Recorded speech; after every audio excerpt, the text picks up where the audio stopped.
안녕하세요, 여러분. 오늘은 제가 들려드릴 이야기가 있습니다. 이 이야기는 자신의 뿌리를 찾아 낯선 땅을 밟았던 한 여성의 여정입니다.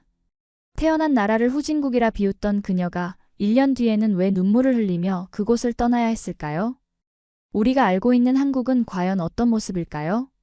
오늘 이야기의 주인공 리디아는 25년간 프랑스에서 살아온 한국계 입양아입니다.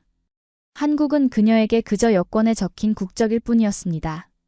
하지만 교환학생으로 한국을 방문한 1년은 그녀의 인생을 완전히 바꿔놓았습니다. 정체성을 잃고 방황하던 그녀가 진정한 자신을 찾아가는 여정, 타국에서 진짜 가족의 의미를 깨닫게 된 감동적인 이야기를 지금부터 함께 하실까요? 프랑스에서 한국으로, 그리고 다시 프랑스로 돌아간 리디아의 영혼을 울린 감동 실화, 지금 시작합니다. 오늘 이야기가 여러분의 마음에도 깊은 울림을 줄 수 있기를 바랍니다. 영상이 마음에 드신다면 구독과 좋아요, 알림 설정도 잊지 마세요. 여러분의 응원이 더 좋은 콘텐츠를 만드는 힘이 됩니다. 제 이름은 리디아 브레몽입니다. 25살의 프랑스 여성이지만 실은 한국에서 태어났습니다. 돌이체 되기도 전에 프랑스로 입양되어 파리 외곽의 작은 마을에서 자랐죠. 양부모님은 정말 사랑이 넘치는 분들이셨습니다.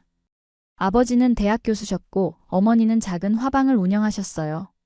두 분 모두 예술과 문화에 관심이 많으셔서 저도 자연스럽게 그런 환경에서 자랐습니다.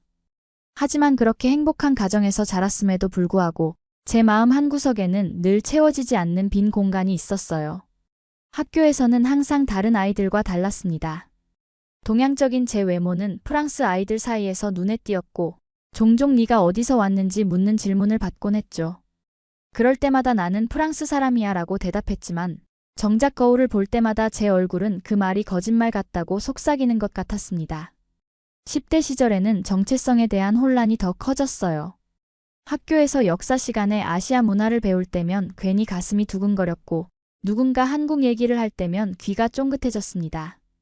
대학에 입학한 후에는 동양학을 부전공으로 선택했어요. 우연히 들어간 한국 문화 수업에서 한글과 한국 역사를 배우면서 뭔가 이상한 감정이 일었습니다. 마치 오래 잊고 있던 꿈을 다시 꾸는 것 같은 느낌이었죠. 이게 내 뿌리인가?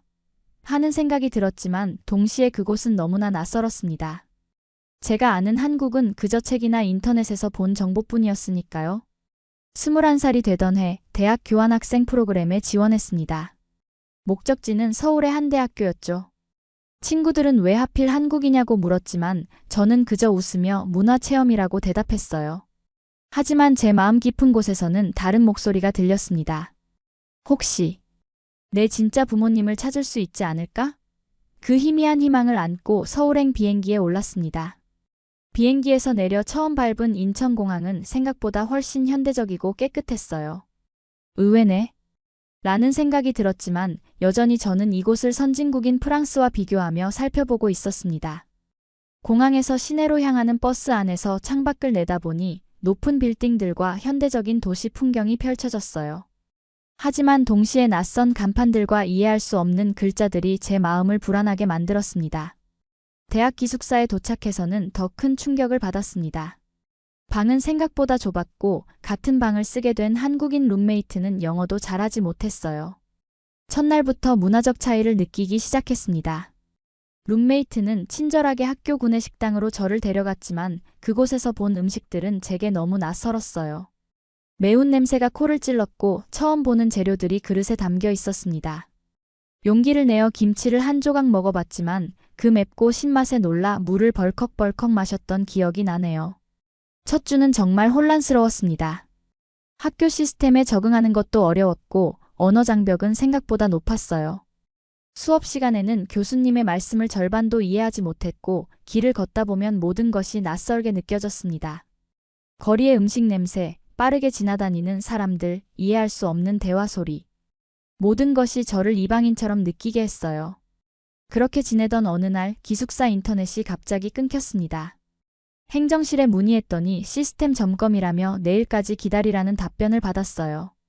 프랑스였다면 이런 일이 있으면 즉시 해결되었을 텐데 이런 불편함에 역시 한국은 후진국이구나라고 생각했습니다.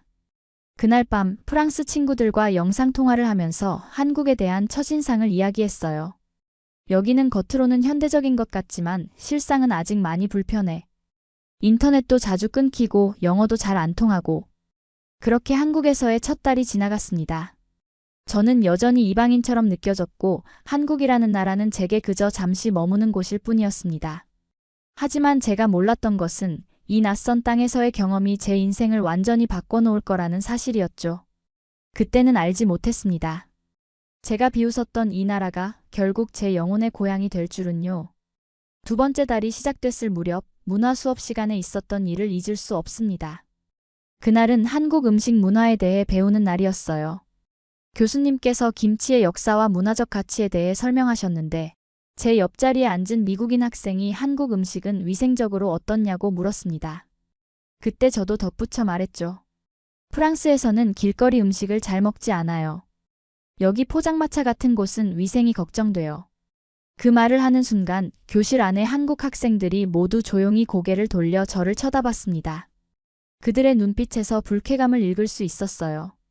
교수님은 부드럽게 웃으시며 한국의 길거리 음식 문화는 오랜 역사와 전통이 있고 요즘은 위생관리도 철저히 하고 있답니다. 라고 설명해 주셨지만 이미 분위기는 어색해져 있었죠. 수업이 끝나고 복도에서 한국인 여학생 하나가 제게 다가왔습니다. 리디아 씨, 우리나라 음식을 그렇게 평가하니까 기분이 안 좋았어요. 당신이 한국 사람인데? 그 말에 저는 황당했어요. 전 한국 사람이 아니에요. 프랑스 사람이에요. 태어난 곳이 여기라고 해서 제가 한국인은 아니잖아요? 그렇게 대답했지만 그 학생의 말이 제 마음에 깊은 생채기를 남겼습니다. 나는 정말 누구지? 프랑스인? 한국인? 아니면 그 어디에도 속하지 않는 사람? 그 일 이후로 수업에서도 기숙사에서도 더 외로워졌습니다. 한국 학생들은 저를 교환학생으로만 대했고 다른 외국인 학생들은 저를 한국계라고 생각하며 거리감을 두었죠. 양쪽 어디에도 완전히 속하지 못하는 느낌이었어요. 그래서 더더욱 프랑스의 집이 그리워졌습니다. 밤마다 양부모님과 통화하면서 여기서 1년을 어떻게 버티냐고 투덜거렸죠. 학교 생활도 일상생활도 적응이 쉽지 않았습니다. 마트에서 장을 볼 때도 음식점에서 주문할 때도 버스를 탈 때도 늘 긴장했어요. 제 얼굴은 한국인인데 한국어를 못하니 사람들이 저를 이상하게 쳐다봤거든요. 한 번은 버스에서 할머니 한 분이 제게 길을 물으셨는데 제가 한국어를 못한다고 하자 실망스러운 표정을 지으셨던 기억이 나네요. 우리나라 사람 같은데 우리말도 못하나? 하시던 말씀이 가슴에 꽂혔습니다. 그렇게 힘든 나날을 보내던 어느 날 동양사 수업에서 조별 과제가 내려졌습니다. 저는 운이 좋게도 그때는 그렇게 생각하지 않았지만요. 한국인 남학생 민재와 같은 조가 되었어요. 민재는 4학년 선배로 조용하고 차분한 성격이었습니다. 첫 조모임에서 민재는 영어로 천천히 말하며 제게 친절하게 대했어요. 필요한 게 있으면 언제든 말해요. 도와드릴게요. 처음에는 그의 친절이 어색했습니다. 이게 진짜 호의일까? 아니면 그냥 외국인이라서 동정하는 걸까? 의심이 들었지만 민재는 꾸준히 제게 도움을 주었어요. 학교 도서관 사용법부터 시작해서 맛있는 식당 추천, 대중교통 이용 방법까지 모든 것을 차근차근 가르쳐 주었습니다. 특히 기억에 남는 건 제가 한국어로 된 자료를 찾아야 했을 때 민재가 밤늦게까지 함께 번역해 준 일이에요. 그때 처음으로 한국인들이 정말 정이 많구나라는 생각이 들었습니다. 하지만 여전히 저는 민재와 거리를 두었어요. 그의 친절을 받아들이면 뭔가 빚진 느낌이 들었고 무엇보다 이 나라에 정 붙이지 말자는 생각이 강했거든요. 그래서 종종 민재의 제안을 거절하곤 했습니다. 주말에 경복궁 구경 갈래요? 아니요, 과제해야 해요. 한국 전통 음식 페스티벌이 열리는데 같이 갈까요? 다음에요. 오늘은 피곤해서. 그렇게 계속 그를 밀어냈지만 민재는 포기하지 않고 계속 저에게 다가왔습니다. 어느 날 저녁 기숙사 앞 벤치에 혼자 앉아있던 저에게 민재가 다가왔어요. 리디아 씨, 괜찮아요? 그날따라 유난히 외로움이 심했던 저는 참지 못하고 눈물을 흘렸습니다. 저는 어디에도 속하지 않는 것 같아요. 프랑스에서는 아시아인이라고 불리고 여기서는 프랑스인이라고 불려요. 근데 저는 정말 누구인지 모르겠어요. 오랫동안 가슴속에 담아두었던 말들이 홍수처럼 쏟아져 나왔습니다. 민재는 조용히 제 이야기를 들어주었어요. 그리고 잠시 침묵 후에 말했습니다. 사람이 꼭 한 곳에만 속해야 할 필요는 없지 않을까요? 두 문화를 모두 경험할 수 있다는 건 축복일 수도 있어요. 그 말은 단순했지만 제게는 큰 위로가 되었습니다. 그날 밤 처음으로 민재에게 제 이야기를 털어놓았어요. 입양된 이야기, 프랑스에서의 생활, 그리고 한국에 오게 된 진짜 이유까지. 민재는 진지하게 들어주었고 마지막에 한 가지 제안을 했습니다. 이번 주말에 우리 할머니 댁에 갈 건데 같이 가보지 않을래요? 할머니께서는 시골에 사시는데 정말 한국의 전통을 느낄 수 있는 곳이에요. 평소라면 거절했겠지만 그날은 왠지 모르게 네, 가볼게요 라고 대답했습니다. 그때는 몰랐습니다. 그 여행이 제 인생의 전환점이 될 줄은요. 주말이 되자 민재는 약속대로 제가 있는 기숙사로 찾아왔습니다. 간단한 짐만 챙겨 민재의 오래된 차에 올랐어요. 할머니는 충청도 시골에 사세요. 서울에서 2시간 정도 걸려요. 민재가 말했습니다. 도시를 빠져나가면서 창밖으로 보이는 풍경이 점점 바뀌기 시작했어요. 고층 빌딩들이 사라지고 푸른 논과 산이 눈에 들어왔습니다. 저기 보이는 산이 우리나라에서는 아주 유명한 산이에요. 민재가 가리키는 방향을 바라보니 웅장한 산맥이 펼쳐져 있었습니다. 프랑스에도 산이 많지만 이렇게 푸른 산은 처음 봐요. 제 말에 민재는 미소 지었어요. 한국은 국토의 70%가 산이랍니다. 그래서 우리 문화도 산과 깊은 관련이 있죠. 2시간 남짓 달려 도착한 곳은 정말 작은 마을이었습니다. 좁은 길을 따라 들어가니 낮은 담장으로 둘러싸인 한옥이 나타났어요. 할머니. 민재가 소리치자 화단에서 일하시던 할머니께서 고개를 드셨습니다. 이른이 훌쩍 넘으신 것 같은데도 허리는 꼿꼿하셨어요. 할머니는 저를 보시더니 환한 미소를 지으셨습니다. 어이구, 이쁜 아가씨를 데려왔구나. 민재가 프랑스에서 온 교환학생이라고 저를 소개하자 할머니는 제 두 손을 꼭 잡으셨어요. 그리고는 뜻밖의 말씀을 하셨습니다. 어쩜 우리 외손녀랑 똑같이 생겼네. 우리 은지가 살아있었으면 너랑 비슷한 나이였을 텐데. 민재가 당황한 듯 할머니를 말리려 했지만 저는 괜찮다고 했어요. 오히려 그 말씀이 묘하게 제 마음을 따뜻하게 했습니다. 할머니 댁은 정말 작은 한옥이었어요. 방 3개와 부엌 그리고 마당이 전부였지만 어딘가 정감 있고 포근했습니다. 마당에는 감나무가 한 그루 서 있었고 뒤뜰에는 작은 텃밭이 있었어요. 저기가 장독대예요. 민재가 가리킨 곳에는 여러 개의 항아리들이 늘어서 있었습니다. 한국 사람들은 저기서 김치, 된장, 간장 같은 것들을 발효시켜요.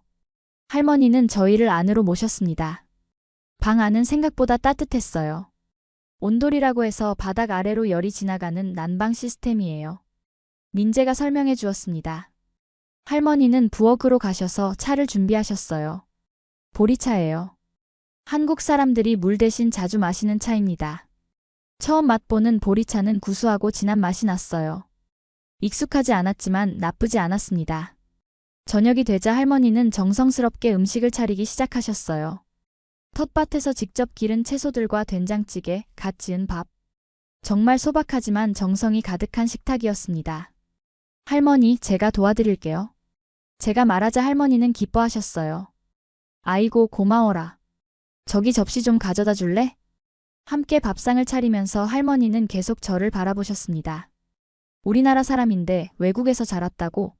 할머니의 질문에 저는 고개를 끄덕였어요. 네, 프랑스에서 자랐어요. 할머니는 안타까운 표정을 지으셨습니다. 많이 힘들었겠구나. 타국에서 자란다는 게 쉽지 않았을 텐데. 그 말씀에 갑자기 눈물이 핑 돌았어요. 지금까지 많은 사람들이 제게 외국에서 살면 좋겠다고 말했지만 제 마음속 외로움을 이해해 주신 분은 할머니가 처음이었습니다. 식사를 하면서 할머니는 계속 제게 이것저것 권하셨어요. 이건 우리 텃밭에서 난 무로 담근 김치야. 한번 먹어봐. 처음에는 조심스럽게 맛보았지만 점점 한국 음식에 익숙해지고 있었습니다. 특히 된장찌개는 생각보다 맛있었어요. 구수하고 진한 맛이 입안에 퍼지면서 묘하게 편안한 느낌이 들었습니다. 식사 후 할머니는 오래된 사진첩을 꺼내오셨어요. 우리 민재가 어렸을 때 사진이야. 사진 속 어린 민재는 정말 귀여웠습니다. 그런데 페이지를 넘기다 보니 한 여자아이의 사진이 나왔어요. 이 아이가 아까 말씀하신. 제가 물으니 할머니는 고개를 끄덕이셨습니다. 우리 은지야. 민재 사촌인데 5살 때 병으로 하늘나라로 갔어. 그 사진을 보는 순간 묘한 기분이 들었습니다. 정말로 그 아이와 제가 닮아 있었거든요. 까만 눈동자와 작은 코, 동그란 얼굴. 마치 거울을 보는 것 같았어요. 할머니는 제 표정을 보시더니 제 손을 꼭 잡으셨습니다. 우리 은지가 너를 보내준 것 같구나. 그 말에 갑자기 눈물이 왈칵 쏟아졌어요. 지금껏 느껴보지 못한 감정이었습니다. 마치 오랫동안 찾아 헤매던 무언가를 발견한 것 같은 느낌이었죠. 밤이 깊어지자 할머니는 제게 방을 내어주셨어요. 우리나라에서는 손님한테 제일 좋은 방을 내어줘. 방은 정말 소박했지만 이상하게도 편안했습니다. 두꺼운 이불과 베개가 깔려 있었고 창밖으로는 별이 총총 빛나고 있었어요. 프랑스에서는 결코 볼 수 없었던 풍경이었습니다. 침대에 누워 천장을 바라보며 생각했어요. 나는 지금까지 한국을 얼마나 편견을 가지고 바라봤던가. 할머니의 따뜻함, 민재의 친절, 이 소박한 집의 포근함. 이런 것들이 진짜 한국이 아닐까?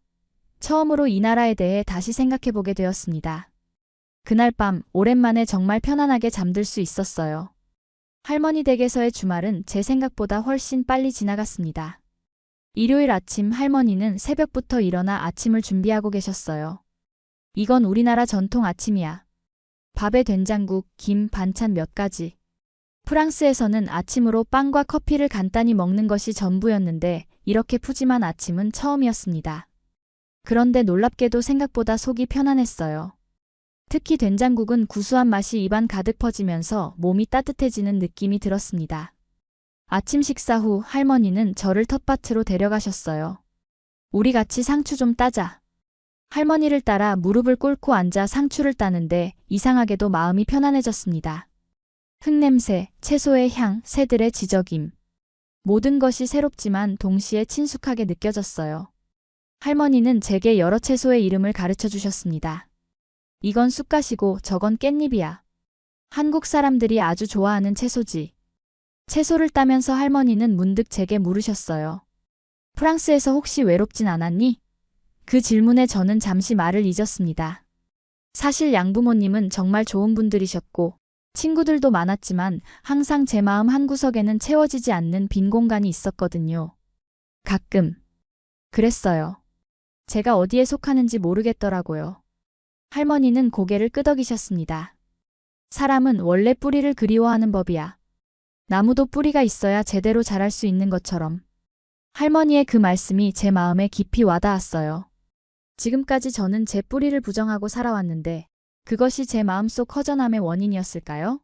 생각에 잠겨 있는데 할머니가 제 손을 꼭 잡으셨습니다. 하지만 이제 내가 여기 왔으니 뿌리를 찾을 수 있을 거야. 우리나라에서 너의 진짜 모습을 발견하길 바란다.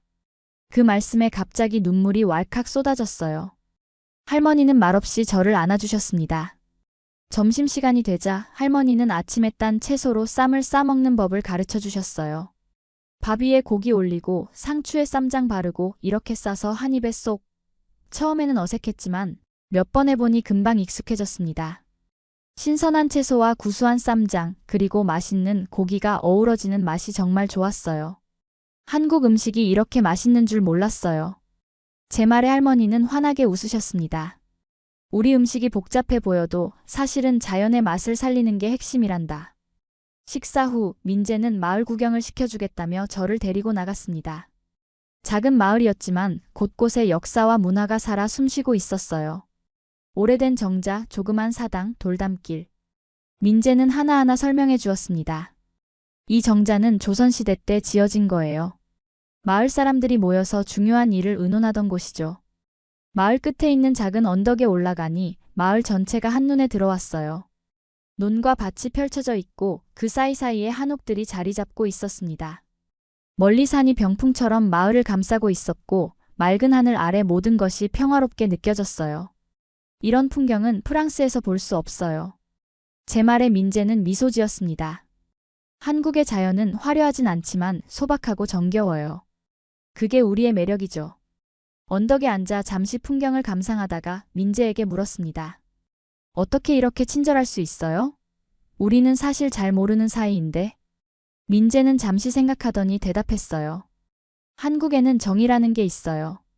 혈연이나 인연으로 맺어진 사람들 사이의 특별한 감정이죠. 리디아 씨가 비록 외국에서 자랐지만 한국인의 피가 흐르고 있잖아요. 그래서 더 친근하게 느껴지는 것 같아요. 정이라. 생소한 개념이었지만 묘하게 이해가 되었습니다. 할머니가 저를 대하는 방식, 민재가 도움을 주는 모습, 이 모든 것이 정의 표현이었던 거죠. 프랑스에서는 낯선 사람에게 이렇게 마음을 열지 않아요. 모두가 자신의 공간과 경계를 중요시하니까요. 하지만 여기서는 달랐습니다. 사람과 사람 사이의 벽이 더 낮게 느껴졌어요. 해가 저물기 시작할 무렵 민재와 함께 할머니 댁으로 돌아왔습니다. 할머니는 우리를 보시더니 환하게 웃으셨어요. 많이 돌아다녔니? 목마를 텐데 식혜 한 잔 마시렴. 할머니가 내어주신 식혜는 달콤하고 시원했습니다. 처음 맛보는 음료였지만 왠지 모르게 익숙한 느낌이 들었어요. 이게 뭐예요? 식혜라고 우리나라 전통 음료야. 쌀과 엿기름으로 만든단다. 저녁 무렵 서울로 돌아갈 시간이 되었습니다. 할머니는 아쉬워하시며 저를 꼭 안아주셨어요. 다음에 또 와야 해. 할미가 맛있는 거 많이 해줄게. 그리고는 작은 보자기에 무언가를 싸서 주셨습니다. 이건 직접 담근 김치와 장아찌야. 먹을 때마다 할미 생각하렴. 그 순간 제 마음속에서 무언가가 울컥 솟구쳤어요. 태어나서 처음 느껴보는 고향을 떠나는 듯한 아쉬움이었습니다. 차에 오르면서 할머니 댁을 돌아봤어요. 작은 한옥, 감나무, 장독대. 이틀 전만 해도 낯설게 느껴졌던 것들이 이제는 왠지 모르게 그리움으로 다가왔습니다. 할머니는 끝까지 손을 흔들어 주셨고 그 모습이 자꾸만 제 눈에 맴돌았어요. 서울로 돌아가는 길에 민재에게 물었습니다. 할머니께 뭐라고 말씀드릴까요? 정말 감사했다고. 민재는 웃으며 대답했어요. 그냥 또 오겠다고 하세요. 할머니는 그게 제일 좋으실 거예요. 그 말에 고개를 끄덕였습니다. 그래, 다시 오겠다고 약속해야겠다고 생각했어요. 왠지 모르게 그 약속이 지켜질 것만 같았습니다. 서울로 돌아오는 길, 창밖으로 보이는 한국의 풍경이 전과 달리 느껴졌어요. 이제는 낯설지 않았습니다. 오히려 어딘가 친근하게 다가왔어요. 처음으로 이 나라가 내 나라라는 생각이 들었습니다. 아직 많은 것이 낯설고 어색했지만 적어도 이제는 이곳을 알아가고 싶다는 마음이 생겼어요. 민재에게 고개를 돌려 물었습니다. 이번 주에 혹시 시간 있으세요? 한국어 좀 가르쳐 주실래요? 할머니 댁에서 돌아온 후 저는 한국을 바라보는 시선이 조금씩 달라지기 시작했습니다. 이제는 길거리의 음식 냄새가 불쾌하게 느껴지지 않았고 사람들의 빠른 걸음걸이도 이해할 수 있었어요.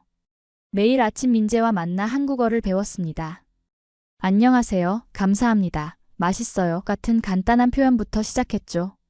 처음에는 발음이 너무 어려웠지만 민재가 참을성 있게 가르쳐 주었어요. 어느 날 민재가 제안했습니다. 이번 주말에 서울 구경을 좀 해볼까요? 진짜 한국을 보여드릴게요. 호기심에 저는 바로 수락했어요. 토요일 아침 민재는 저를 데리고 먼저 광화문 광장으로 갔습니다. 웅장한 경복궁 앞에 서서 민재는 조선의 역사를 설명해 주었어요. 이 궁은 조선 왕조의 첫 번째 왕이 지은 궁궐이에요. 600년이 넘는 역사를 가지고 있죠. 궁궐 안으로 들어가니 화려한 단청과 정교한 목조 건축물이 눈앞에 펼쳐졌습니다. 와, 이런 건축물은 프랑스에서 볼 수 없어요. 정말 아름답네요. 제 말에 민재는 자랑스러운 표정을 지었어요. 한국 건축은 자연과의 조화를 중요시해요. 창문 위치도 바람길을 고려해서 만들고 기둥과 지붕의 곡선도 모두 의미가 있죠. 경복궁을 구경한 후 민재는 저를 근처의 한 카페로 데려갔습니다. 그런데 이 카페는 제가 상상한 것과 달랐어요. 완전히 디지털화된 주문 시스템이 있었고 로봇이 음료를 가져다 주었습니다. 이게 한국이에요. 전통과 첨단 기술이 공존하는 나라죠. 민재의 말이 진심으로 이해가 되기 시작했어요. 오후에는 강남 지역을 구경했습니다. 고층 빌딩들, 화려한 쇼핑몰, 세련된 사람들. 마치 다른 나라에 온 것 같았어요. 여기가 바로 한국의 경제 성장을 이끈 중심지예요. 50년 전만 해도 이곳은 논밭이었는데 지금은 세계적인 비즈니스 중심지가 되었죠. 민재의 설명에 놀라움을 금치 못했습니다. 정말요? 그렇게 짧은 시간에 이렇게 발전했다니. 민재는 제게 스마트폰을 보여주며 자랑했어요. 이 휴대폰도 한국 기업이 만든 거예요. 우리나라는 IT 강국이라 디지털 인프라가 매우 발달했어요. 지하철에서도 산속에서도 와이파이가 터지죠. 그 말을 듣고 생각해보니 기숙사에서 인터넷이 끊겼던 일은 정말 예외적인 상황이었던 것 같았습니다. 그런데 저는 그것만 보고 한국을 후진국이라 단정지었던 거죠. 저녁에는 민재가 한강공원으로 저를 데려갔어요. 강변을 따라 자전거를 타는 사람들, 피크닉을 즐기는 가족들, 음악에 맞춰 춤을 추는 젊은이들. 활기찬 에너지가 넘쳐났습니다. 한강은 서울 시민들의 쉼터예요. 도심 속에서도 이렇게 자연을 즐길 수 있죠. 해가 지고 강물에 도시의 불빛이 반사되는 모습은 정말 아름다웠어요. 한국은 제가 생각했던 것과 너무 달라요. 솔직한 제 고백에 민재는 미소 지었습니다. 대부분의 외국인들이 그렇게 느껴요. 한국은 겉으로 보이는 것보다 훨씬 다양한 면모를 가진 나라니까요. 그 말에 고개를 끄덕였습니다. 처음에 제가 얼마나 편견에 사로잡혀 있었는지 깨닫게 되었어요. 다음 날 민재는 저를 전통시장으로 데려갔습니다. 광장시장은 활기차고 다양한 소리와 냄새로 가득했어요. 상인들의 외침, 음식을 만드는 소리, 사람들의 웃음소리. 이것이 바로 한국의 정이에요. 서로 모르는 사람들도 이곳에서는 정을 나누죠. 민재의 말에 주변을 둘러보니 정말 그런 것 같았어요. 상인들은 손님에게 맛보기를 권하고 어르신들은 젊은이들에게 자리를 양보하고 모든 곳에서 사람 사이의 따뜻함이 느껴졌습니다. 시장에서 빈대떡과 호떡을 맛보았어요. 전에는 위생이 걱정되어 시도조차 하지 않았던 음식들이었는데 이제는 그 맛에 감탄하고 있었습니다. 이렇게 맛있는 줄 몰랐어요. 제 반응에 민재는 웃으며 말했습니다. 한국 음식은 정성이 담겨 있어요. 그래서 맛있는 거죠. 주말 동안 서울의 다양한 면모를 보여준 민재에게 감사의 마음을 전하고 싶었어요. 고마워요. 덕분에 한국을 새롭게 보게 되었어요. 민재는 쑥스러운 듯 웃었습니다. 아직 보여드릴 것이 많아요. 다음에는 부산이나 제주도도 가봐요. 한국의 아름다움을 더 많이 발견하실 수 있을 거예요. 그날 밤 기숙사로 돌아와 침대에 누워 생각했습니다. 나는 지금까지 얼마나 좁은 시야로 세상을 바라봤던가. 단지 프랑스에서 자랐다는 이유로 다른 모든 나라는 뭔가 부족하다고 생각했던 제 자신이 부끄러웠어요. 특히 제가 태어난 나라에 대해 그런 편견을 가졌다는 사실이 더 큰 죄책감으로 다가왔습니다. 다음 날부터 저는 한국에 대해 더 알아보기로 결심했어요. 도서관에서 한국 역사와 문화에 관한 책을 빌려 읽기 시작했고, 인터넷으로는 한국의 현대 문화와 기술 발전에 대해 찾아봤습니다. 놀랍게도 한국은 전쟁의 폐허에서 불과 60년 만에 세계 10위권의 경제대국으로 성장한 나라였어요. 한강의 기적이라 불리는 이 발전 과정은 정말 놀라웠습니다. 또한 K-팝, 한국 드라마, 영화 등 한국 문화가 전 세계적으로 인기를 끌고 있다는 사실도 알게 되었어요. 영화 기생충이 아카데미상을 수상한 것, 방탄소년단이 빌보드 차트 1위에 오른 것, 넷플릭스에서 한국 드라마가 큰 인기를 끄는 것. 이 모든 것이 한국 문화의 위상을 보여주고 있었습니다. 새롭게 알게 된 사실들은 저를 더욱 겸손하게 만들었어요. 제가 얼마나 무지했는지, 그리고 그 무지함이 얼마나 큰 편견을 만들어냈는지 깨달았습니다. 이제는 한국을 단지 다른 나라가 아니라 특별한 나라로 보기 시작했어요. 그리고 그 특별함 속에서 제 자신의 일부를 발견하고 싶다는 마음이 커져갔습니다. 교환학생 프로그램의 중간 지점을 지나면서 저는 새로운 도전을 결심했습니다. 바로 한국어를 제대로 배우는 것이었어요. 민재의 도움으로 대학 내 한국어 프로그램에 등록했습니다. 처음에는 한글 자모음부터 배웠어요. 기역, 니은, 디귿, 리을. 외국인에게는 생소한 글자였지만 배울수록 한글의 과학적이고 체계적인 구조에 감탄했습니다. 세종대왕님께서 한글을 만드신 이유가 배우기 쉽게 하기 위해서였어요. 민재의 설명에 놀랐어요. 정말 놀라운 문자예요. 한글은 세계에서 유일하게 누가, 언제, 왜 만들었는지 정확히 알려진 문자 체계라고 해요. 한글을 배우면서 저는 한국인들의 창의성과 실용성에 대해 새롭게 알게 되었습니다. 한국어 수업에서 만난 다른 외국인 학생들도 저와 비슷한 경험을 하고 있었어요. 일본에서 온 유코는 한국은 처음에 생각했던 것보다 훨씬 현대적이고 세련되어 있어라고 말했고, 미국에서 온 마이클은 한국 사람들의 따뜻함이 정말 인상적이야 라고 했습니다. 그들의 이야기를 들으며 제가 혼자가 아니라는 생각에 위로가 되었어요. 한국어를 배우면서 점점 자신감이 생겼습니다. 이제는 간단한 대화를 할 수 있게 되었어요. 안녕하세요. 저는 리디아입니다. 프랑스에서 왔어요. 처음으로 한국어로 자기소개를 했을 때 선생님과 다른 학생들이 박수를 쳐주었습니다. 그 순간의 기쁨은 말로 표현하기 어려웠어요. 어느 날 민재가 저를 대학교 축제에 초대했습니다. 캠퍼스 전체가 축제 분위기로 들떠 있었어요.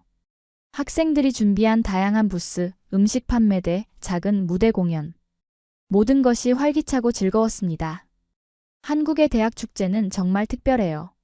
학생들이 직접 준비하고 즐기는 문화 행사죠. 민재의 설명에 고개를 끄덕였어요. 축제에서 가장 인상적이었던 것은 동아리 공연이었습니다. 특히 전통음악 동아리의 사물놀이 공연은 정말 감동적이었어요. 북, 장구, 징, 꽹과리의 리듬이 어우러져 만들어내는 소리는 제 마음을 울렸습니다. 이것이 한국의 전통음악이에요. 공동체의 화합과 기쁨을 표현하는 음악이죠. 민재의 말에 고개를 끄덕였어요. 그 음악에는 한국인의 정서가 담겨 있는 것 같았습니다. 축제가 끝날 무렵 민재의 친구들이 우리에게 다가왔어요. 처음에는 긴장했지만 그들은 모두 친절하게 저를 대해주었습니다. 프랑스에서 왔다고? 와, 정말 멋있다. 한국 음식은 어때? 뭐가 제일 맛있어? 한국어 배우기 어렵지 않아? 질문 세례에 제가 서툰 한국어로 대답하자 모두들 응원해 주었어요. 와, 한국어 정말 잘한다. 그날 밤 민재의 친구들과 함께 노래방에 갔습니다. 프랑스에서는 경험해보지 못한 문화였어요.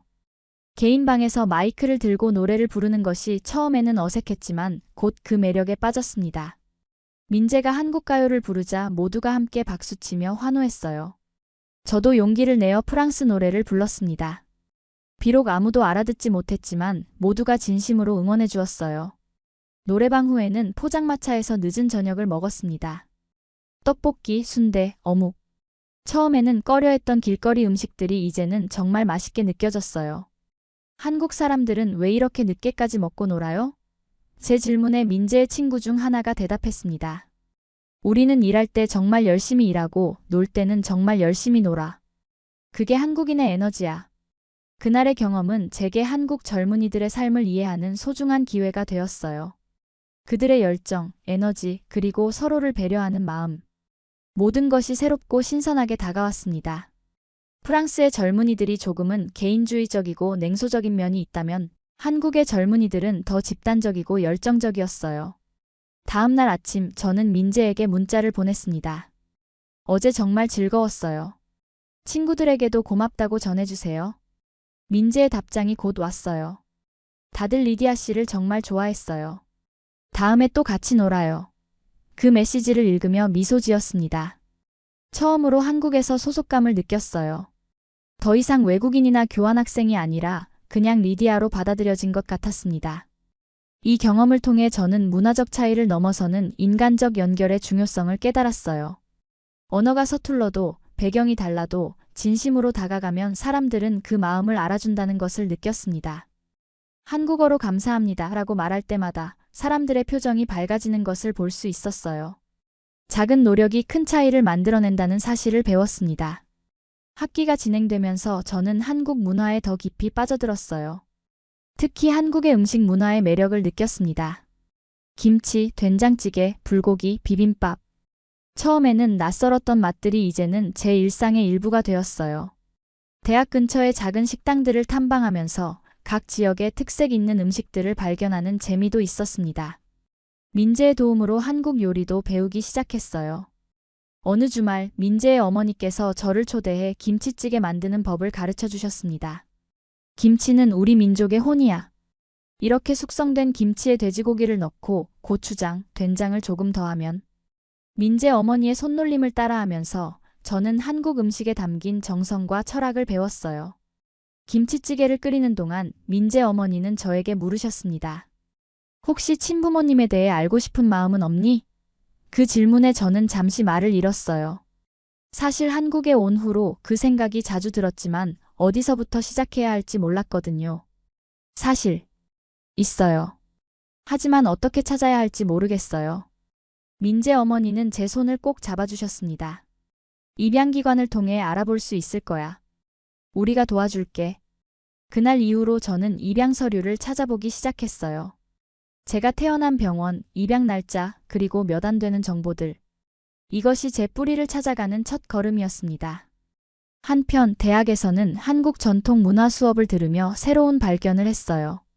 한국의 도자기, 한복, 건축, 그리고 예술. 모든 것에 자연과의 조화를 중시하는 철학이 담겨 있었습니다. 특히 한복의 아름다움에 매료되었어요. 교수님의 도움으로 직접 한복을 입어볼 기회가 있었는데 그 순간 이상하게도 제 피에 흐르는 무언가가 깨어나는 듯한 느낌이 들었습니다. 한복은 단순히 옷이 아니라 철학이에요. 자연스러운 곡선, 여유로운 품, 화려하지만 절제된 색상. 모두 자연과 인간의 조화를 표현하죠. 교수님의 설명을 들으며 저는 한국 문화의 깊이에 감탄했어요. 프랑스 문화가 세련미와 예술성을 강조한다면 한국 문화는 자연과의 조화와 내면의 아름다움을 중시하는 것 같았습니다. 학기 중반 대학에서 유학생 문화교류 행사가 열렸어요. 각국 유학생들이 자국의 문화를 소개하는 자리였습니다. 저는 프랑스 문화를 소개하기로 했지만 준비하면서 문득 깨달았어요. 나는 프랑스 문화만 아는 게 아니야. 이제는 한국 문화도 조금씩 알게 되었잖아. 그래서 저는 두 문화의 공통점과 차이점을 비교하는 발표를 준비했습니다. 발표 당일 많은 학생들이 모였어요. 처음에는 긴장했지만 한국어와 영어를 섞어가며 발표를 시작했습니다. 프랑스와 한국은 언뜻 보기에 매우 다른 나라 같지만 사실 놀라운 공통점이 있어요. 두 나라 모두 자국 문화에 대한 자부심이 강하고 음식 문화가 발달했으며 예술과 미를 중시하죠. 제 발표에 많은 학생들이 관심을 보였어요. 특히 프랑스와 한국의 음식 문화 비교 부분에서는 웃음이 터져 나왔습니다. 발표가 끝난 후 한 한국인 학생이 다가와 말했어요. 리디아 씨는 정말 특별해요. 두 문화를 모두 이해하고 그 가치를 인정할 수 있으니까요. 그 말에 저는 깊이 생각하게 되었습니다. 맞아요. 제가 가진 특별함은 바로 두 문화 사이에 서 있다는 점이었어요. 더 이상 그것을 부담으로 느끼지 않고 오히려 저만의 강점으로 받아들이기 시작했습니다. 이 시기에 저는 민재와도 더 가까워졌어요. 그는 단순히 한국을 안내해주는 가이드가 아니라 진정한 친구가 되었습니다. 함께 공부하고 토론하고 서로의 문화에 대해 배우며 우정을 쌓았어요. 특히 민재는 제가 한국어를 배우는데 큰 도움을 주었습니다. 인내심을 가지고 제 서툰 발음을 교정해주고 어려운 표현들을 설명해 주었어요. 한 번은 민재에게 물었습니다. 왜 이렇게 저를 도와주는 거예요? 그의 대답은 간단했지만 깊은 의미가 담겨 있었어요. 리디아 씨가 한국을 이해하려고 노력하는 모습이 감동적이에요. 자신의 뿌리를 찾아가는 여정을 함께할 수 있어서 기쁘고요. 그 순간 저는 민재에게 특별한 감정을 느끼기 시작했다는 것을 깨달았습니다. 그것이 사랑인지 깊은 우정인지는 확실히 알 수 없었지만 분명 소중한 감정이었어요. 그렇게 한국에서의 시간은 흘러갔습니다. 매일매일이 새로운 발견과 배움의 연속이었어요. 이제 저는 버스나 지하철을 타는 것도 익숙해졌고 식당에서 주문하는 것도 자신 있게 할 수 있었습니다. 심지어 한국 드라마를 보면서 기본적인 대화는 자막 없이도 이해할 수 있게 되었어요. 모든 순간이 제 정체성의 퍼즐을 맞춰가는 과정이었습니다. 교환학생 프로그램의 마지막 3개월 저는 중요한 결정을 내렸습니다. 친부모님을 찾아보기로 한 거예요. 민재와 그의 어머니의 도움으로 저는 입양기관을 방문했습니다. 25년 전의 기록을 찾는 것은 쉽지 않았지만 담당자는 최선을 다해 도와주셨어요. 브레몽 씨의 입양 기록을 확인해보니 1998년 5월 15일 서울의 한 병원에서 태어나셨네요. 그리고 3개월 후 프랑스 가정으로 입양되셨어요. 제 출생에 관한 정보를 듣는 것은 묘한 느낌이었습니다. 그 날짜, 그 장소. 그곳에서 제 인생이 시작되었다고 생각하니 가슴이 떨렸어요. 혹시 제 친부모님에 대한 정보도 있나요? 담당자는 미안한 표정을 지었습니다. 죄송합니다만 당시 기록에는 어머니의 이름만 있고 다른 정보는 없어요. 그리고 어머니께서 연락처를 남기지 않으셨네요. 그 말을 듣는 순간 제 마음 한구석이 무너지는 것 같았어요. 이렇게 가까이 왔는데 결국 만날 수 없다니. 눈물이 고였지만 꾹 참았습니다. 혹시 제 어머니께 메시지라도 남길 수 있을까요? 언젠가 찾아오실지도 모르잖아요. 담당자는 친절하게 고개를 끄덕였어요. 물론이죠. 편지를 남기시면 보관해 두겠습니다. 그날 밤 저는 한국어와 프랑스어로 편지를 썼습니다. 어머니께 저는 당신의 딸 리디아입니다. 프랑스에서 행복하게 자랐고 지금은 한국에서 공부하고 있어요. 당신을 원망하지 않아요. 오히려 감사해요. 제게 생명을 주시고 좋은 가정을 찾아주셨으니까요. 언젠가 만날 수 있기를 바랍니다. 글을 쓰면서 눈물이 뺨을 타고 흘렀지만 이상하게도 마음은 편안했어요. 다음 날 민재는 저를 위로하기 위해 특별한 곳으로 데려갔습니다. 서울 외곽의 한 사찰이었어요. 여기는 내가 마음이 복잡할 때 자주 오는 곳이에요. 조용히 생각할 수 있거든요. 고즈넉한 절마당에 앉아 우리는 오랫동안 이야기를 나눴습니다. 제 실망감, 궁금증, 그리고 미래에 대한 생각들. 사실 어머니를 못 만난 건 정말 아쉽지만 이상하게 화가 나지는 않아요. 오히려 지금 이 순간 이곳에서 제가 찾은 것들이 더 소중하게 느껴져요. 제 말에 민재는 잠시 생각에 잠기더니 말했습니다. 리디아 씨는 한국에서 뿌리만 찾은 게 아니라 새로운 가지도 키웠어요. 그게 더 의미 있는 일 아닐까요? 그의 말에 깊이 공감했어요. 정말로 저는 이곳에서 새로운 인연을 맺고 새로운 문화를 배우고 새로운 자아를 발견했습니다. 친부모님을 못 만난 것은 아쉽지만 그것이 제 한국에서의 경험 전체를 무의미하게 만들지는 않았어요. 오히려 민재와 그의 가족, 할머니, 그리고 만났던 모든 한국인들이 제게 새로운 가족이 되어주었습니다. 그날 저녁 민재의 가족이 저를 저녁 식사에 초대했어요. 민재의 어머니는 제가 좋아하는 된장찌개와 불고기를 정성스럽게 준비해 주셨습니다. 식사를 하면서 민재의 아버지께서 갑자기 말씀하셨어요. 리디아, 우리가 너의 한국 가족이 되어줄까? 물론 프랑스에 진짜 부모님이 계시지만 한국에 올 때마다 이곳이 내 두 번째 집이 되면 어떨까? 그 말씀에 저는 눈물을 참을 수 없었습니다. 정말 감사합니다. 그렇게 생각해 주시다니. 민재의 어머니는 제게 다가와 꼭 안아주셨어요. 우리는 네가 온 첫날부터 그렇게 생각했단다. 네가 우리 가족의 일원이라고. 그 따뜻한 포옹 속에서 저는 마침내 제가 찾던 것을 발견했다는 느낌이 들었습니다. 그것은 혈연 관계가 아니라 진정한 정이었어요. 그날 이후로 저는 민재의 가족과 더 많은 시간을 보냈습니다. 주말마다 함께 요리를 하고 영화를 보고 때로는 가족 여행도 떠났어요. 한국의 명소들을 둘러보면서 저는 이 나라의 아름다움을 더 깊이 이해하게 되었습니다. 설악산의 웅장함, 경주의 역사적 유적, 제주도의 독특한 자연환경. 모든 것이 새롭고 경이로웠어요. 어느 날 민재의 어머니는 저에게 특별한 선물을 주셨습니다. 작은 상자 안에는 은으로 만든 놀이개가 들어있었어요. 이건 내 어머니가 주신 거야. 대대로 딸에게 물려주는 갑오인데 이제 네가 가졌으면 해. 그 말씀에 저는 감동해서 말을 잇지 못했습니다. 그것은 단순한 장신구가 아니라 저를 가족으로 인정해주는 상징이었거든요. 놀이개를 받은 날 밤 저는 프랑스에 있는 양부모님께 전화를 걸었어요. 엄마, 아빠, 여기서 정말 좋은 사람들을 만났어요. 민재라는 친구와 그의 가족이 저를 너무 잘해주시는데.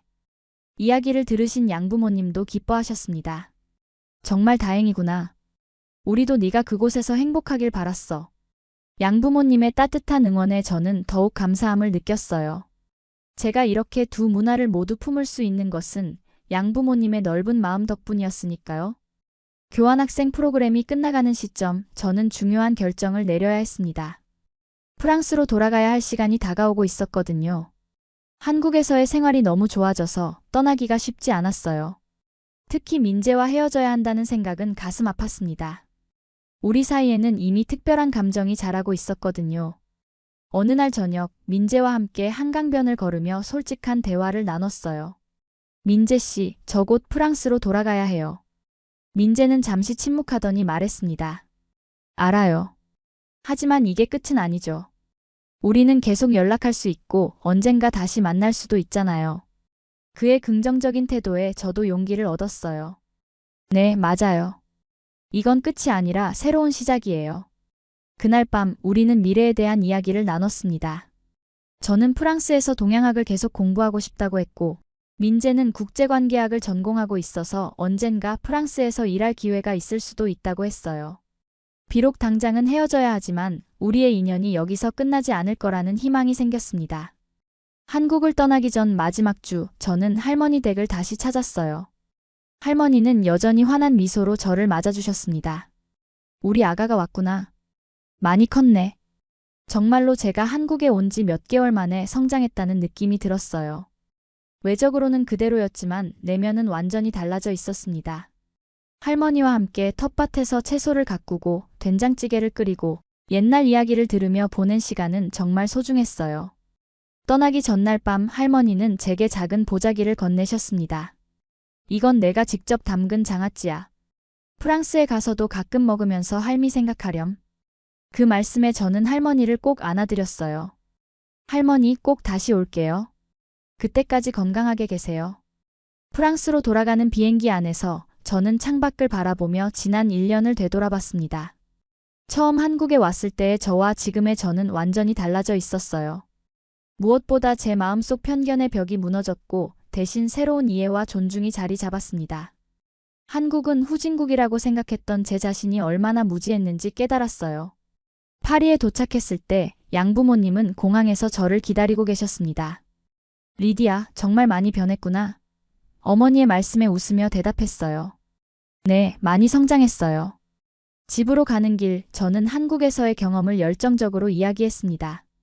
할머니 댁에서의 추억, 민재와의 우정, 한국 문화의 아름다움. 모든 것이 소중한 기억으로 남아 있었어요. 집에 도착해 제 방에 들어서자 묘한 감정이 들었습니다. 이곳은 여전히 제 방이었지만 뭔가 달라 보였어요. 아니, 달라진 건 제 방이 아니라 저 자신이었습니다. 이제 저는 두 개의 세계를 모두 경험한 사람이 되었고 그것이 제 시각을 넓혀주었어요.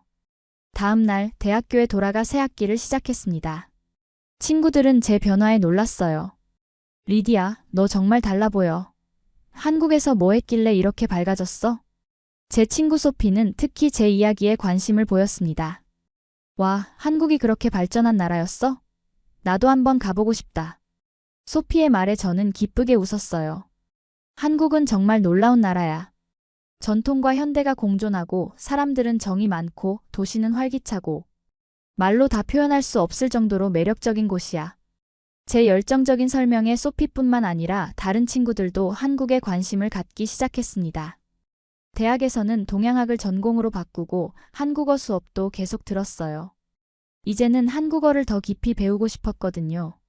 교수님들도 제 열정을 높이 평가해 주셨습니다. 리디야, 너는 두 문화를 모두 이해하는 특별한 학생이야. 그것이 큰 강점이 될 거야. 방학 때는 한국문화원에서 봉사활동을 시작했어요. 한국어와 프랑스어를 모두 할 수 있는 제 능력이 유용하게 쓰였습니다. 한국 문화를 프랑스인들에게 소개하는 행사에서 통역을 맡기도 하고 한국 요리교실에서 보조 강사로 활동하기도 했어요. 그런 활동을 통해 저는 제 정체성을 새롭게 정의할 수 있었습니다. 저는 더 이상 어디에도 속하지 않는 사람이 아니라 두 세계를 연결하는 다리였어요. 민재와도 꾸준히 연락을 주고받았습니다. 화상통화로 서로의 근황을 나누고 때로는 함께 공부하기도 했어요. 민재는 프랑스어를 배우기 시작했고 저는 한국어 실력을 더 키웠습니다. 우리의 관계는 거리를 넘어 더욱 깊어졌어요. 리디아 씨, 언젠가 꼭 프랑스에 갈게요. 그때 파리 구경시켜주세요. 민재의 말에 저는 웃으며 대답했습니다. 물론이죠. 제가 최고의 가이드가 되어드릴게요. 2학년이 끝나갈 무렵 저는 한국과 프랑스의 문화교류에 관한 논문을 쓰기 시작했어요. 두 나라의 역사적 관계, 문화적 차이와 공통점, 그리고 미래의 협력 가능성에 대한 연구였습니다. 이 논문은 제 교수님들의 큰 관심을 받았고 덕분에 한국학연구소의 인턴십 기회도 얻을 수 있었어요. 인턴십 중에 저는 한국 요리를 프랑스에 소개하는 프로젝트를 제안했습니다. 한식의 건강함과 다양성은 프랑스인들에게도 매력적일 거예요. 연구소 측에서도 제 아이디어를 긍정적으로 받아들여 작은 한식 시연회를 열게 되었어요. 김치, 비빔밥, 불고기 등 한국의 대표 음식을 프랑스인의 입맛에 맞게 약간 조정해 소개했습니다. 시연회는 예상 이상의 성공을 거두었어요. 참가자들은 한국 음식의 새로운 맛과 건강한 재료에 큰 관심을 보였습니다. 특히 발효식품인 김치에 대한 질문이 많았어요. 프랑스에도 치즈처럼 발효식품이 있지만 김치는 완전히 다른 맛이네요. 흥미롭습니다. 한 참가자의 말에 저는 뿌듯함을 느꼈습니다. 이 시연회의 성공으로 저는 한불 요리 문화교류 프로그램의 정식 코디네이터로 일하게 되었어요. 한국의 요리학교와 연계하여 프랑스 요리사들에게 한식을 가르치고 반대로 한국 요리사들에게 프랑스 요리를 소개하는 프로그램이었습니다. 이 일을 통해 저는 제 두 가지 문화적 배경을 최대한 활용할 수 있었어요. 한편 민재도 좋은 소식을 전해왔습니다. 그가 프랑스 대학원 교환 프로그램에 선발되어 내년에 파리에 올 수 있게 되었다는 거예요. 리디아 씨, 내년에 만날 수 있겠네요. 너무 기대돼요. 그 소식을 들은 저는 너무 기뻐서 소리를 질렀습니다. 정말요? 와, 너무 좋아요. 제가 파리의 모든 것을 보여드릴게요. 민재가 파리에 오기로 한 날짜가 다가오면서 저는 설렘과 긴장이 교차했어요. 1년 만에 재회, 그것도 제 고향인 파리에서. 어떤 모습으로 그를 맞이할지, 어디를 먼저 보여줄지 계획하느라 밤잠을 설치기도 했습니다. 양부모님께도 민재에 대해 많이 이야기했어요. 정말 좋은 친구 같구나. 우리도 만나보고 싶다. 어머니의 말씀에 저는 기쁘게 고개를 끄덕였습니다. 마침내 민재가 파리에 도착한 날, 저는 샤를 드골 공항으로 마중을 나갔어요. 긴 비행 끝에 지친 모습이었지만 민재의 얼굴에는 여전히 따뜻한 미소가 있었습니다. 리디아 씨, 드디어 만났네요. 그 순간 한국에서의 모든 추억이 물밀듯이 밀려왔어요. 저도 모르게 민재를 꼭 안아주었습니다. 정말 보고 싶었어요. 첫날, 저는 민재를 저희 집으로 초대했어요. 양부모님은 민재를 정말 반갑게 맞아주셨습니다. 민재군, 리디아가 너에 대해 정말 많이 이야기했단다. 우리 딸을 잘 돌봐줘서 고마워. 아버지의 말씀에 민재는 쑥스러운 듯 웃었어요. 아닙니다. 오히려 리디아 씨가 저희 문화를 이해하려고 정말 많이 노력했어요. 저녁 식사 자리에서 어머니는 프랑스 가정식을 정성스럽게 준비해 주셨습니다. 코코뱅, 라따뚜이, 그리고 크렘 브듈레. 민재는 처음 맛보는 프랑스 음식에 감탄했어요. 와, 정말 맛있습니다. 한국 음식과는 또 다른 맛이네요. 식사를 하면서 우리는 한국과 프랑스의 문화 차이에 대해 이야기를 나눴습니다. 양부모님도 한국에 대해 많은 관심을 보이셨어요. 언젠가 우리도 한국에 가보고 싶구나. 리디아가 그렇게 좋아하는 나라라면 분명 특별한 곳일 테니. 다음 날부터 저는 민재에게 파리의 아름다움을 보여주기 시작했어요. 에펠탑, 루브르 박물관, 몽마르트 언덕. 관광객들이 많이 찾는 명소도 가보고 현지인들만 아는 작은 카페나 골목길도 소개했습니다. 민재는 모든 것에 호기심 어린 눈으로 반응했어요. 파리는 정말 아름다운 도시네요. 역사와 예술이 살아 숨쉬는 느낌이에요. 특히 민재는 파리의 미술관들의 깊은 인상을 받았습니다. 루브르에서 모나리자를 보며 오르세에서 인상파 화가들의 작품을 감상하며 그는 진정한 예술의 도시 파리를 경험했어요. 한국에도 훌륭한 예술이 있지만 서양 미술은 또 다른 매력이 있네요. 민재의 말에 저는 고개를 끄덕였습니다. 맞아요. 각 문화마다 독특한 아름다움이 있죠. 주말에는 베르사유 궁전으로 소풍을 갔어요. 화려한 궁전과 정원을 거닐며 우리는 더 깊은 대화를 나눴습니다. 리디아 씨, 프랑스로 돌아온 후 어떤가요? 한국이 그립진 않나요? 민재의 질문에 저는 잠시 생각에 잠겼어요. 물론 그리워요. 특히 할머니와 당신 가족들. 하지만 이상하게도 이제는 두 나라 모두 제 집 같은 느낌이 들어요. 전 이제 두 세계에 모두 속한 사람인 것 같아요. 민재는 제 손을 살며시 잡았어요. 그게 리디아 씨의 특별함이에요. 두 문화를 모두 이해하고 사랑할 수 있다는 건 정말 특별한 일이니까요. 그의 따뜻한 말에 가슴이 떨렸습니다. 그 순간 우리의 관계가 단순한 우정을 넘어섰다는 것을 느꼈어요. 베르사유 정원의 아름다운 풍경 속에서 우리는 처음으로 키스를 나눴습니다. 그날 이후로 우리의 관계는 더욱 깊어졌어요. 파리의 낭만적인 분위기 속에서 우리는 서로에 대한 마음을 확인할 수 있었습니다. 민재는 제게 고백했어요. 사실 처음 봤을 때부터 리디아 씨에게 끌렸어요. 하지만 그때는 교환학생이라 곧 떠날 거라고 생각해서 말하지 못했죠. 저도 솔직하게 제 마음을 털어놓았습니다. 저도 민재 씨를 좋아했어요.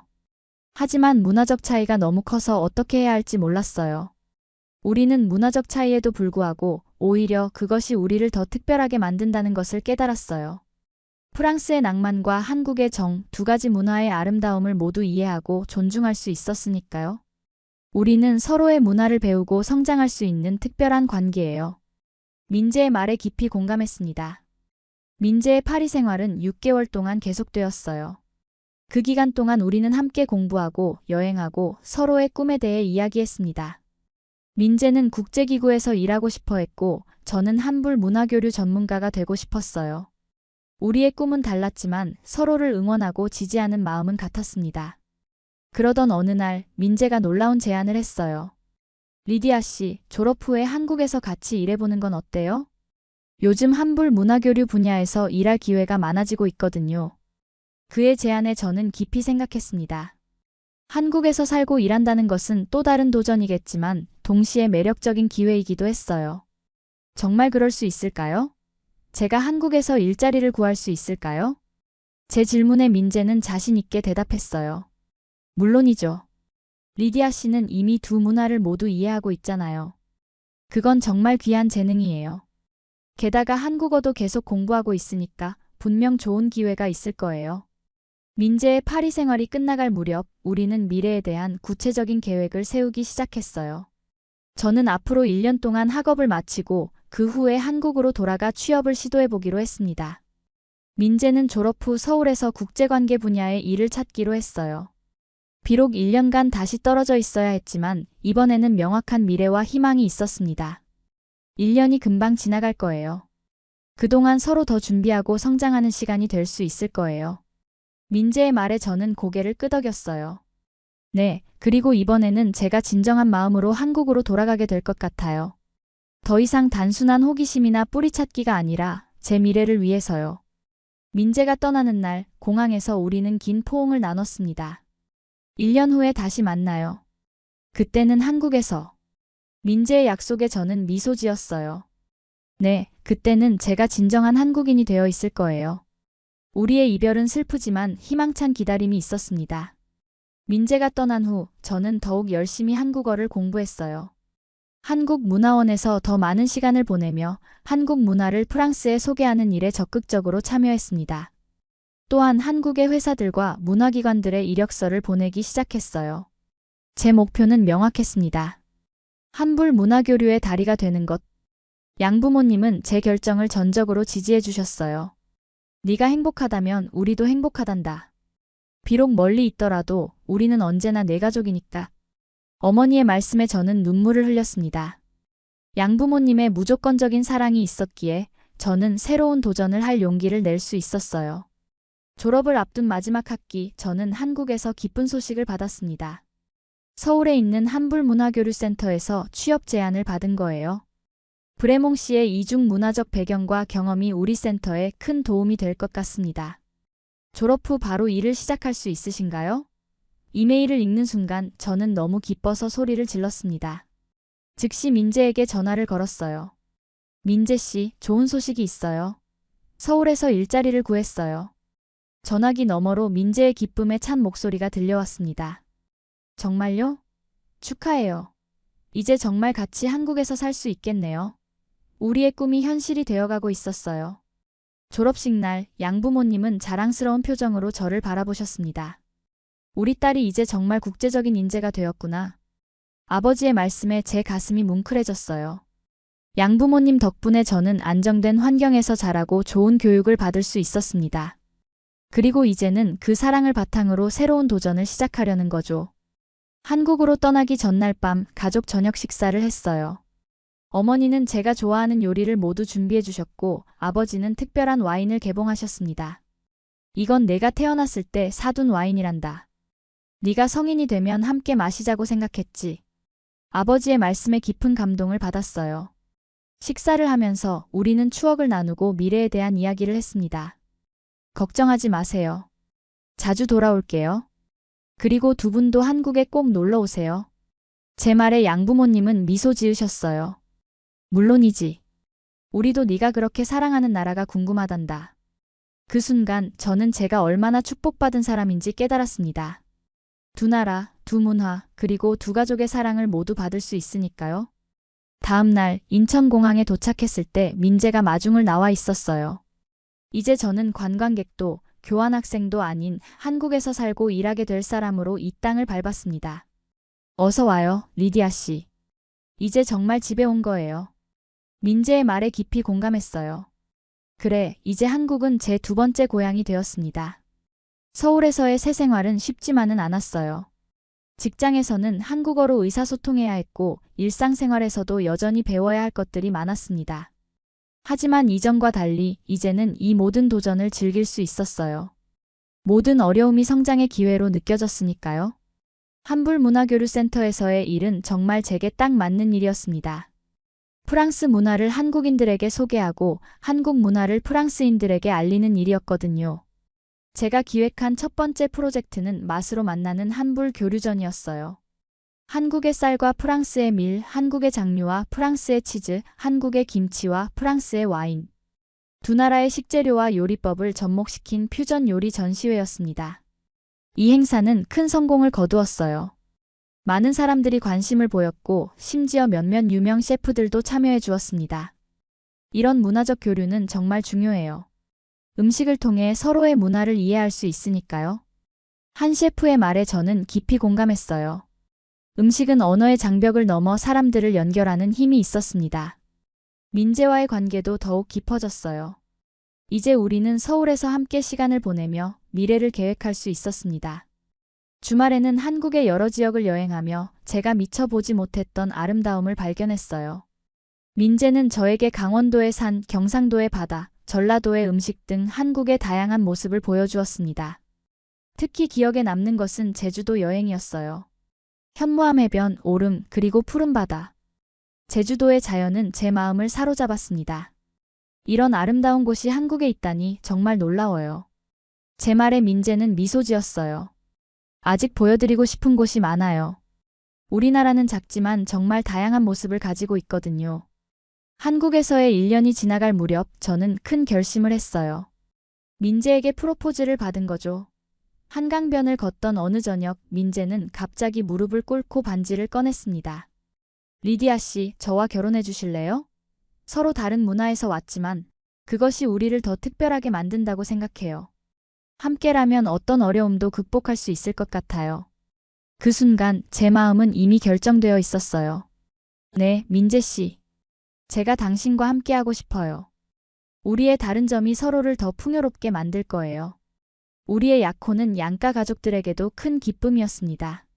민재의 부모님은 저를 진심으로 환영해 주셨고 프랑스에 계신 양부모님도 화상통화로 축하의 말씀을 전해주셨어요. 결혼 준비를 하면서 우리는 한국과 프랑스의 전통을 모두 존중하기로 했습니다.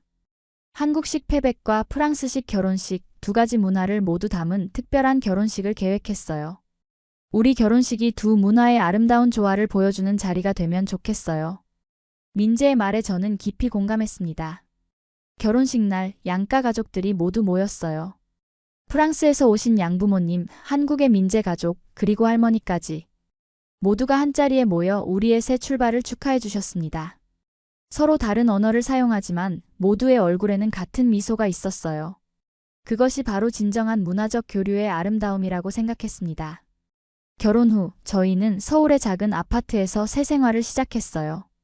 저는 계속해서 한불문화교류센터에서 일했고 민재는 국제관계 분야에서 경력을 쌓았습니다. 우리 집은 자연스럽게 두 문화가 공존하는 공간이 되었어요.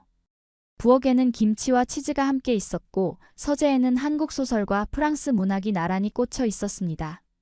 우리의 일상에서도 두 문화가 조화롭게 어우러졌어요. 아침에는 바게트와 잼으로 프랑스식 아침을, 저녁에는 된장찌개와 밥으로 한국식 식사를 즐겼습니다. 주말에는 한국의 산을 등산하기도 하고 때로는 프랑스 영화를 보며 와인을 마시기도 했어요. 그 모든 순간이 특별하고 의미 있게 느껴졌습니다. 어느 날 뜻밖의 소식을 받았어요. 입양기관에서 연락이 온 거죠. 브레몽 씨, 기적 같은 일이 있습니다. 어머니께서 찾아오셨어요. 그 말을 듣는 순간 제 심장이 멈춘 것 같았어요. 25년간 찾지 못했던 친어머니가 갑자기 나타나셨다니. 그것은 제가 상상조차 하지 못했던 일이었습니다. 입양기관에서 만난 제 친어머니는 50대 중반의 단아한 여성이셨어요. 그분의 이름은 김미선, 젊은 시절 어려운 상황에서 저를 포기할 수밖에 없었다고 하셨습니다. 그때는 너무 어리고 가난해서 네가 더 나은 삶을 살기를 바랐어. 어머니의 눈에는 오랜 세월의 후회와 그리움이 담겨 있었어요. 처음에는 어떤 감정을 느껴야 할지 혼란스러웠습니다. 분노, 기쁨, 슬픔, 모든 감정이 복잡하게 얽혀 있었어요. 하지만 어머니의 이야기를 들으면서 저는 점점 이해하기 시작했습니다. 당시 그분은 19살의 어린 나이에 저를 낳았고 홀로 키울 형편이 되지 않았다고 해요. 네가 행복하게 자랄 수 있도록 하는 것이 최선의 선택이라고 생각했어. 그날 저녁 민재와 함께 오랜 대화를 나눴어요. 어떤 기분이에요? 민재의 질문에 저는 솔직하게 대답했습니다. 복잡해요. 하지만 이상하게도 화가 나지는 않아요. 오히려 이제야 제 인생의 퍼즐이 완성된 것 같은 느낌이에요. 민재는 제 손을 꼭 잡아주었습니다. 리디아 씨는 정말 대단해요. 이런 상황에서도 이해하고 받아들일 수 있다니. 친어머니와의 만남 이후 저는 조금씩 그분에 대해 알아가기 시작했어요. 어머니는 제가 입양된 후에도 항상 저를 그리워하셨다고 합니다. 매년 제 생일마다 떡을 해서 이웃과 나누며 제 건강을 기원하셨대요. 언젠가는 꼭 다시 만날 수 있을 거라고 믿었어. 그 말을 들으니 가슴이 뭉클해졌습니다. 어머니는 제가 프랑스에서 자란 것에 대해 감사해 하셨어요. 좋은 부모님 만나서 행복하게 자랐다니 정말 다행이구나. 그게 내 유일한 위로였어. 저는 어머니에게 프랑스에서의 생활, 양부모님의 사랑, 그리고 한국으로 돌아오게 된 과정을 이야기해 드렸습니다. 어머니는 눈물을 흘리며 들으셨어요. 네가 결국 뿌리를 찾아 돌아왔구나. 친어머니를 민재의 가족과 할머니께 소개해 드렸어요. 처음에는 어색했지만 할머니께서 따뜻하게 맞아주셨습니다. 같은 자식을 사랑하는 마음은 다 같은 법이지. 우리 리디아를 사랑해줘서 고마워요. 할머니의 그 말씀에 친어머니도 마음을 열기 시작하셨어요. 양부모님께도 친어머니에 대해 이야기 드렸습니다. 처음에는 걱정하셨지만 곧 이해해 주셨어요. 그분도 너의 어머니야. 우리는 네가 더 많은 사랑을 받는 것을 기뻐할 뿐이란다. 양부모님의 넓은 마음에 다시 한번 감사함을 느꼈습니다. 결국 저는 세 쌍의 부모님을 가진 축복받은 사람이 되었어요. 프랑스의 양부모님, 한국의 친어머니, 그리고 시부모님까지. 각기 다른 방식으로 저를 사랑해 주시는 분들이 계셨습니다. 그것은 제 인생에서 가장 큰 행운이자 선물이었어요. 시간이 흐르면서 저는 한불문화교류센터에서 더 큰 프로젝트를 맡게 되었습니다. 한국과 프랑스의 청소년 교류 프로그램을 기획하게 된 거예요. 두 나라의 고등학생들이 서로의 문화를 경험하고 배울 수 있는 기회를 제공하는 프로그램이었습니다. 저처럼 어린 나이에 다른 문화를 경험하면 더 넓은 시각을 가질 수 있어요. 그것이 이 프로그램의 핵심이죠. 이 프로그램은 예상 이상의 반응을 얻었어요. 많은 학생들이 지원했고 첫 해에 20명의 한국 학생들이 프랑스로, 20명의 프랑스 학생들이 한국으로 교환 방문을 했습니다. 저는 이들을 가이드하면서 제 자신의 경험을 나누었어요. 처음에는 모든 것이 낯설고 어색할 거예요. 하지만 그 과정 자체가 여러분을 성장시킬 거예요. 민재도 이 프로그램에 적극적으로 참여했습니다. 그는 학생들에게 한국 역사와 문화에 대해 강연하고 서울 곳곳을 안내했어요. 우리나라는 짧은 시간에 놀라운 발전을 이룬 나라예요. 하지만 동시에 수천 년의 역사와 전통을 간직하고 있죠. 민재의 자부심 넘치는 설명에 프랑스 학생들은 깊은 인상을 받았습니다. 프로그램이 끝난 후 많은 학생들이 감사 편지를 보내왔어요. 한 프랑스 학생은 이렇게 썼습니다. 한국에 대한 선입견이 완전히 바뀌었어요. 이제 한국은 제게 단순한 아시아의 한 나라가 아니라 매력적이고 역동적인 문화를 가진 특별한 나라가 되었습니다. 그 말을 읽으며 제 자신의 여정이 생각났어요. 이 성공적인 프로그램 덕분에 저는 더 큰 꿈을 꾸게 되었습니다. 바로 한불문화교류센터를 넘어서 더 넓은 범위의 문화교류 플랫폼을 만드는 것이었어요. 단순히 두 나라 사이의 교류가 아니라 서로 다른 문화 배경을 가진 사람들이 소통하고 이해할 수 있는 공간을 만들고 싶어요. 이 비전을 민재에게 이야기했더니 그는 전적으로 지지해 주었습니다. 그러던 중 저희에게 기쁜 소식이 찾아왔어요. 제가 임신한 것이었습니다. 생명의 탄생은 항상 경이로운 일이지만 저희에게는 더욱 특별한 의미가 있었어요. 이 아이는 두 문화, 두 세계의 사랑의 결실이니까요. 우리 아이는 태어날 때부터 두 문화의 축복을 받게 될 거예요.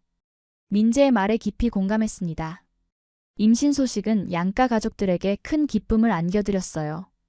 프랑스의 양부모님은 곧바로 비행기표를 예약하셨고 친어머니와 시부모님은 매일같이 저를 챙겨주셨습니다. 특히 할머니는 더 이상 기다릴 수 없다며 벌써부터 아기 옷을 손수 짜기 시작하셨어요. 우리 증손주는 예쁜 한복도 입고 프랑스 옷도 입고 두 나라의 좋은 것을 다 누리겠구나. 임신 기간 동안 저는 제 삶의 여정을 돌아보는 시간을 가졌습니다. 프랑스에서의 어린 시절, 정체성에 대한 혼란, 한국에 처음 왔을 때의 편견, 그리고 점차 이 나라와 사랑에 빠지게 된 과정. 모든 것이 제가 지금의 저가 되기 위한 여정이었어요. 이제 와서 생각해보면 모든 일에는 이유가 있었던 것 같아요.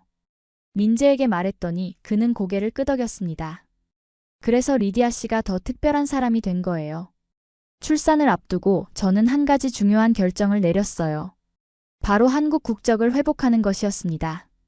프랑스 국적을 포기하는 것은 아니었고 양국 모두의 시민권을 갖게 되는 거였죠. 이제는 정말로 두 나라 모두가 제 고향이니까요. 법적 절차는 복잡했지만 마침내 저는 공식적으로도 두 나라에 속한 사람이 되었습니다.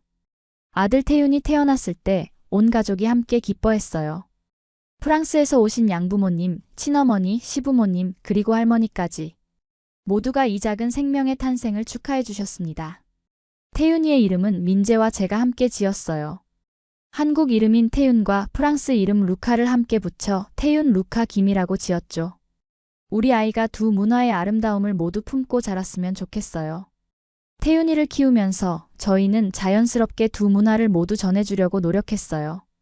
한국어와 프랑스어를 번갈아가며 사용했고 양국의 동화책을 읽어주었습니다. 태윤이의 방에는 한국의 호랑이 인형과 프랑스의 어린 왕자 그림이 함께 있었어요. 우리 아이는 어느 한쪽을 선택할 필요 없이 두세 개를 모두 누릴 수 있을 거예요. 태윤이가 돌을 맞이했을 때 저희는 한국 전통 방식의 돌잔치를 열었습니다. 양부모님도 특별히 프랑스에서 오셔서 함께 축하해 주셨어요. 태윤이가 돌잡이에서 연필을 집었을 때 모두가 환호성을 질렀습니다. 우리 태윤이는 학자가 될 거야. 할머니의 기쁨에 찬 말씀에 모두가 웃었어요. 그날의 행복한 순간들이 제 마음속에 깊이 새겨졌습니다. 시간이 흐르면서 제 꿈이었던 문화교류 플랫폼도 점차 현실이 되어갔어요. 한불문화교류센터에서의 경험을 바탕으로 저는 브릿지, 컬처스 브리지 컬처즈라는 작은 회사를 설립했습니다. 이 회사의 목표는 단순히 한국과 프랑스 사이의 교류뿐만 아니라 다양한 문화적 배경을 가진 사람들이 서로를 이해하고 소통할 수 있는 기회를 제공하는 것이었어요. 회사 설립 초기에는 많은 어려움이 있었지만 민재와 가족들의 지지 덕분에 버틸 수 있었습니다.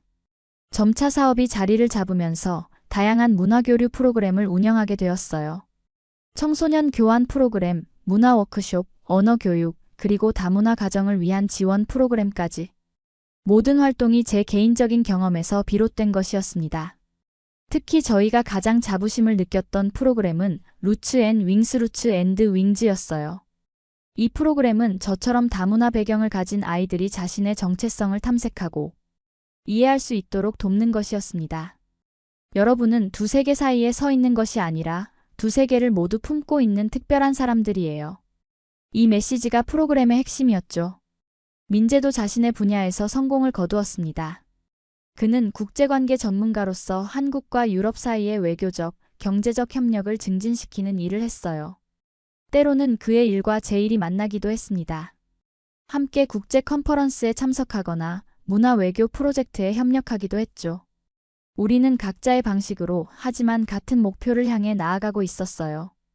태윤이가 5살이 되었을 때 저희는 프랑스에서 6개월을 보내기로 결정했습니다. 태윤이가 프랑스 문화와 언어를 더 깊이 경험할 수 있는 기회를 주고 싶었거든요. 파리의 작은 아파트에서 지내면서 저희는 태윤이에게 프랑스의 아름다움을 보여주었습니다. 루브르 박물관, 에펠탑, 몽마르트 언덕. 프랑스의 명소들을 다니면서 태윤이의 눈에는 호기심과 기쁨이 가득했어요. 양부모님은 태윤이를 너무나 사랑하셨습니다. 매일 함께 공원에 가고 책을 읽어주고 프랑스 전통 과자를 만들어주셨어요. 태윤이는 양조 부모님과 금세 친해졌고 프랑스어도 놀라울 정도로 빨리 습득했습니다. 태윤이는 정말 두 문화의 아이구나. 한국과 프랑스 두 나라 모두에서 편안해 보여. 어머니의 말씀에 저는 뿌듯한 마음이 들었어요. 프랑스에 머무는 동안 저는 우연히 TV 프로그램에 출연하게 되었습니다. 다문화 가정과 정체성에 관한 토크쇼였어요. 저는 제 경험을 솔직하게 나누었습니다. 처음에는 정체성의 혼란을 겪었지만 이제는 그것이 저의 강점이라고 생각해요. 두 문화를 모두 이해하고 사랑할 수 있다는 것은 큰 축복이니까요. 제 이야기는 많은 시청자들의 공감을 얻었고 특히 다문화 배경을 가진 사람들에게 위로와 용기를 주었습니다. 이 방송 이후 저는 책을 써보라는 제안을 받았어요. 제 경험과 브릿지 컬처스를 통해 만난 다양한 사람들의 이야기를 담은 책이었습니다. 처음에는 망설였지만 민재의 격려 덕분에 용기를 내어 집필을 시작했어요. 당신의 이야기는 많은 사람들에게 희망이 될 거예요. 특히 자신의 정체성으로 고민하는 사람들에게요. 1년의 집필 끝에 제 책 두세 개 사이에서 정체성을 찾아가는 여정이 출간되었습니다. 이 책은 한국어와 프랑스어로 동시에 출판되었고 예상외로 많은 독자들의 사랑을 받았어요. 특히 다문화 가정의 부모들과 자녀들, 그리고 해외에서 자신의 정체성을 고민하는 사람들에게 큰 위로가 되었습니다. 책 출간 기념회에서 한 젊은 여성이 다가와 저에게 말했어요. 저도 리디아 씨처럼 한국계 입양아예요. 당신의 이야기가 저에게 큰 용기를 주었어요. 이제 저도 제 뿌리를 찾아볼 생각이에요. 그 말을 들으니 가슴이 뭉클해졌습니다. 제 경험이 다른 이들에게 도움이 된다는 사실이 정말 기뻤어요. 태윤이가 초등학교에 입학할 무렵 저희는 다시 한국으로 돌아왔습니다. 태윤이는 한국 학교에 적응하면서도 주말에는 프랑스 문화센터에서 프랑스어와 문화를 계속 배웠어요. 그는 자연스럽게 두 언어를 구사했고 두 문화 사이를 자유롭게 오갈 수 있었습니다. 엄마, 저는 한국인이자 프랑스인이에요. 그게 제일 좋아요. 태윤이의 말에 저는 깊은 감동을 받았어요. 시간이 흘러 저희 가족은 더욱 성장했습니다. 둘째 딸 소율이 태어났고 그녀 역시 태윤이처럼 두 문화 속에서 자라났어요.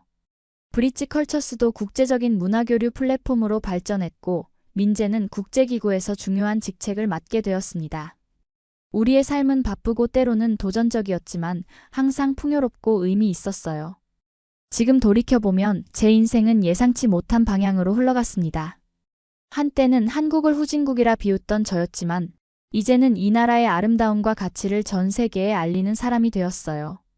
제가 부정하려 했던 정체성이 결국 제 인생에서 가장 소중한 자산이 되었습니다. 한국은 제가 돌아온 나라가 아니라 처음으로 진짜 나라는 존재를 만나게 해준 나라입니다. 그리고 프랑스는 제가 성장할 수 있는 따뜻한 품을 제공해준 나라고요. 두 나라, 두 문화, 그리고 세 쌍의 부모님. 모든 것이 저를 지금의 저로 만들어주었습니다. 이제 저는 자신 있게 말할 수 있어요. 저는 리디아 브레몬 김입니다. 한국과 프랑스 두 나라에 모두 속한 사람이죠. 그리고 그것이 제 가장 큰 자랑입니다. 제 여정은 계속되고 있어요. 앞으로도 두 문화의 다리가 되어 더 많은 사람들이 서로를 이해하고 존중할 수 있도록 돕고 싶습니다. 지금도 어디선가 저처럼 정체성의 퍼즐을 찾는 분이 있다면 한 가지 말씀드리고 싶어요. 당신이 서 있는 그 경계선은 한계가 아니라 가능성이에요. 두세 개를 모두 품을 수 있는 특별한 마음을 가졌다는 것을 잊지 마세요. 그것이 바로 당신만의 아름다움이니까요.